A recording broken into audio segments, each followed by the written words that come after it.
pembelajaran biologi ya? Ada Ibu yang masuk. Oke, sebelum kita melanjutkan pembelajaran biologi kita, silakan ketua kelas untuk berdoa ya. Silakan ketua kelas. Bersiap. Berdoa mulai. Bismillahirrahmanirrahim. Alhamdulillahirabbil alamin. Arrahmanirrahim. Maliki yaumiddin. Beri salam. Assalamualaikum warahmatullahi wabarakatuh. Waalaikumsalam warahmatullahi wabarakatuh. Oke, baik. Gimana kabar kalian semuanya? Alhamdulillah, Ibu. Baik, tidak ada yang sakit ya? Sehat semuanya ya? Alhamdulillah. Oke, kemudian saya tanya, hari ini ketua kelas masuk semua? Ada 3 orang tuh yang nggak masuk. Oh, ada 3 orang. Coba sebutkan 3 orang yang tidak masuk itu alasannya apa? Ada Daifullah izin, Dimas sakit, sama Saira sakit. Oh, oke. Jadi ada 3 teman kalian yang tidak masuk, ada yang izin dan juga ada yang sudah siap belajar biologi? Sudah. Oke, coba disiapkan semuanya. Baik alat tulis, ya, buku, ya, buku paket yang dapat pinjaman dari sekolah, ya, dikeluarkan. Dan sudah sarapan? Sarapannya apa pagi ini? Oke, nasi uduk. Terus apa lagi yang lain? Nasi goreng. Ya, biasanya kan lebih sering sarapan apa kalau pagi-pagi? Nasi. Nah, itu nasi uduk. Ya, jadi kira-kira kalian sarapannya bisa nasi uduk, bisa nasi goreng, ya kan? Ini apa? Ya, roti. Kemudian. Oke, pertanyaan selanjutnya apa?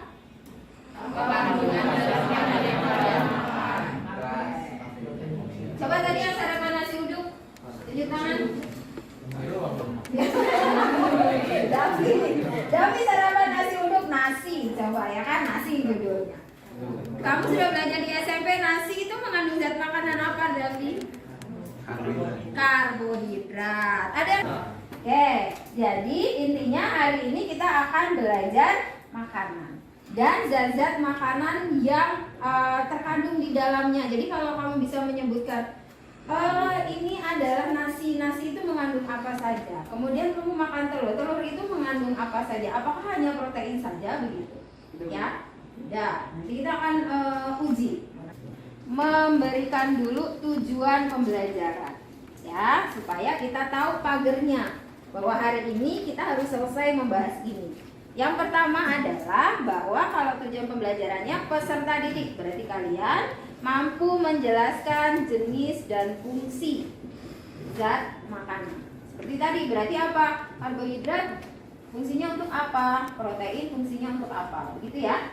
Yang selanjutnya, yang kedua, peserta didik mampu menganalisis hubungan zat makanan dengan gangguan atau penyakit. Kemudian yang ketiga, nah ini yang pengetahuan keterampilannya. Jadi di sini peserta didik mampu menyajikan data hasil uji makanan yang dikaitkan dengan gangguan atau penyakitnya. Bahwa penilaian itu selalu ada 3, yaitu penilaian sikap yang akan dilihat melalui perilaku kalian ya saat pembelajaran. Jadi itu sebutannya adalah observasi. Kemudian penilaian yang kedua adalah pengetahuan, itu adalah berupa tes tulis. Jadi pada pembelajaran kali ini Ibu ingin tes tulisnya adalah menilai kemampuan HOTS kalian, menilai kemampuan berpikir tingkat tinggi kalian. Ya. Oke, kemudian yang ketiga adalah penilaian keterampilan. Nanti kita akan ada uji makanan. Kalau sekarang kita akan memakai sistem pembelajaran yang baru, yaitu problem based learning, ya, atau pelajaran berbasis masalah. Jadi nanti saya akan berikan masalah ke kalian, kemudian ini sudah Ibu bentuk kelompoknya. Nanti kalian akan secara berkelompok berdiskusi untuk menyelesaikan masalah yang Ibu kasih di LKPD-nya. Untuk yang sekarang, siapkan handphonenya, silahkan dibuka e-learningnya. Ya, silakan dibuka e-learningnya. Kemudian kerjakan soal pre-test. Ya, itu cuma 5 soal. Itu kegiatan inti. Ya, kegiatan inti kita akan mengikuti tahap-tahapan atau fase-fase pembelajaran dari PBL atau Project Based Learning. Nah, ini sudah saya berikan di LKPD yang ada di learning dan juga ada di grup WA yang sudah saya berikan ke kalian. Ya, oke. Sekarang, ya dari permasalahan itu, coba dibaca dulu deh. Ibu kasih waktu sekitar 1 menit untuk mencermati, mempelajari permasalahan yang ada di situ. Sudah dilihat, sudah dicermati, sudah ya? Oke, nah di situ ada gambar orang di mana dia ingin apa? Ingin diet, tujuan diet pengen terus atau ya. Nah, sekarang tugas kalian berkelompok adalah mengidentifikasi masalah, merumuskan masalah, dan membuat hipotesis. Sudah mengidentifikasi masalah?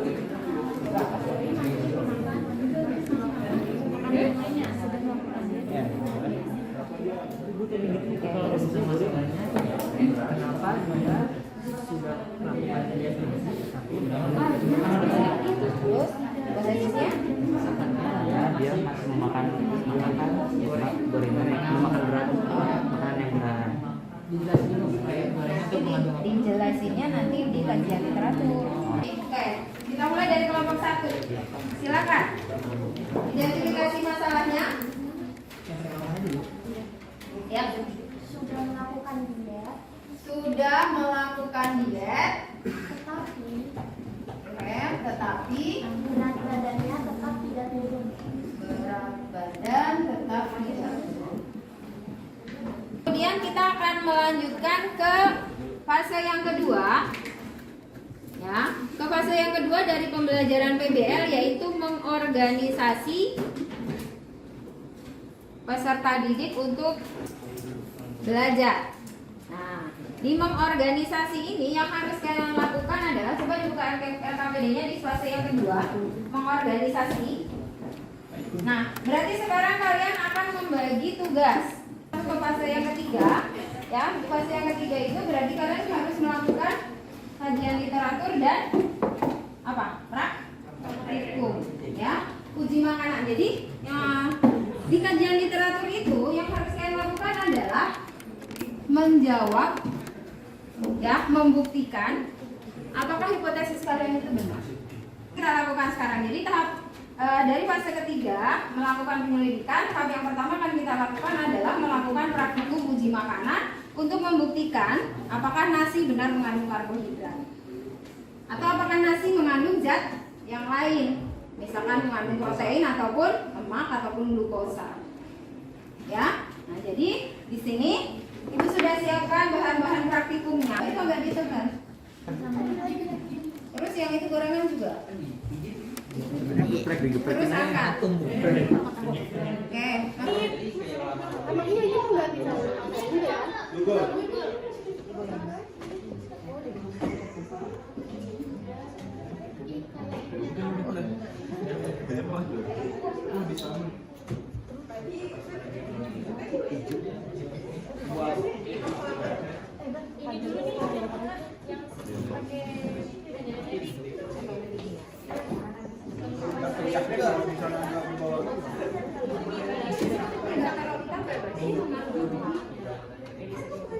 Satu bahan kan dikasih 3 reagen kan, 3 zat kan? Yang sudah tulis hasil pengamatannya di buku LKPD-nya ya. Nah sekarang kalian siap-siap untuk presentasi. Untuk presentasi ya saya random ya.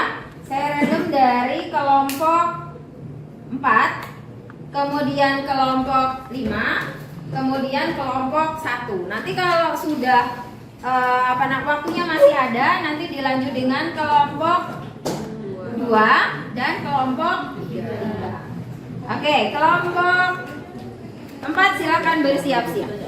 Oke, assalamualaikum warahmatullahi wabarakatuh. Waalaikumsalam warahmatullahi wabarakatuh. Kami dari kelompok 4 biologi akan mempresentasikan materi tentang pencernaan makanan.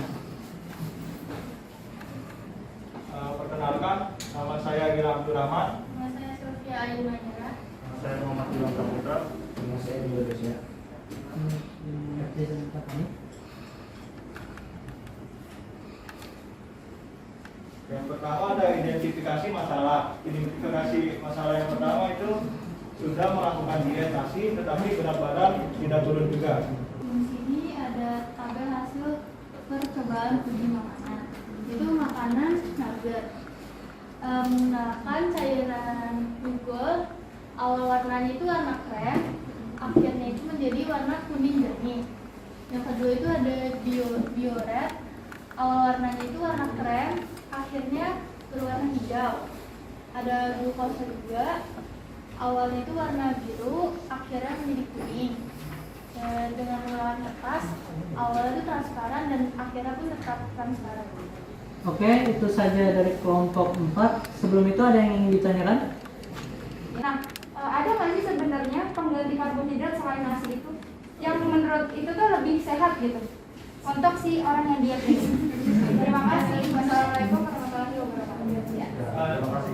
Saya dari kelompok 4, Gira Abdurrahman yang menjawab. Kalau pengganti nasi yang lebih sehat itu ada. Yang pertama itu ubi bakar, ubi rebus bisa. Terus yang kedua singkong. Yang ketiga bisa Singkong rebus juga. iya direbus. Digoreng boleh? Boleh asal minyaknya nggak terlalu banyak karena kan orang dia tuh minyaknya nggak boleh tinggi. Berarti bagusnya digoreng atau direbus? Direbus.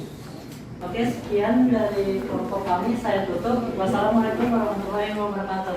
Waalaikumsalam warahmatullahi wabarakatuh. Beri plus dulu untuk kelompok 4. Jadi ada orang gemuk pengen diet, ya kan? Tetapi dia taunya dia kalau saya nggak makan nasi saya bakal kurus. Konsep itu salah atau benar? Konsepnya adalah salah. Nah itu yang harus kamu camkan.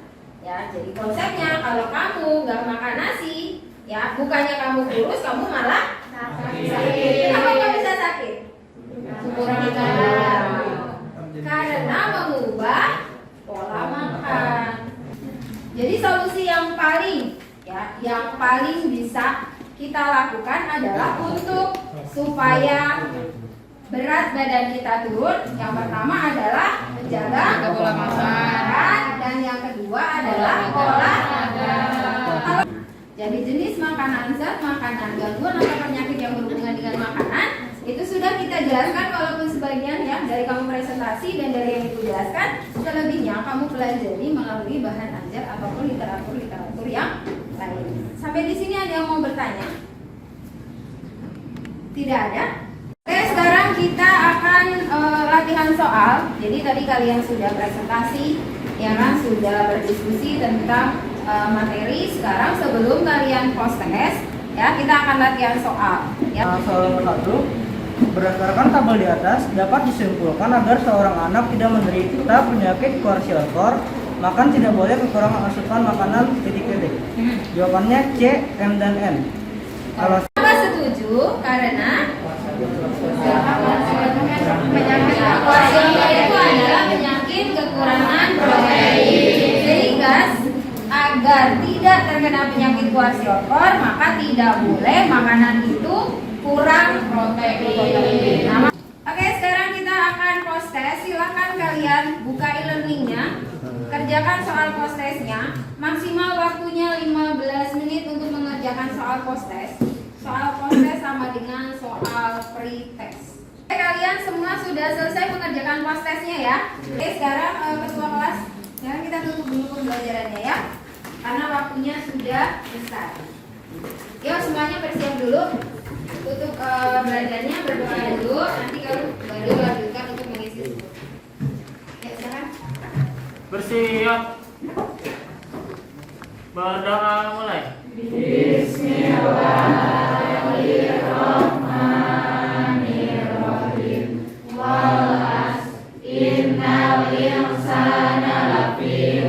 Beri salam.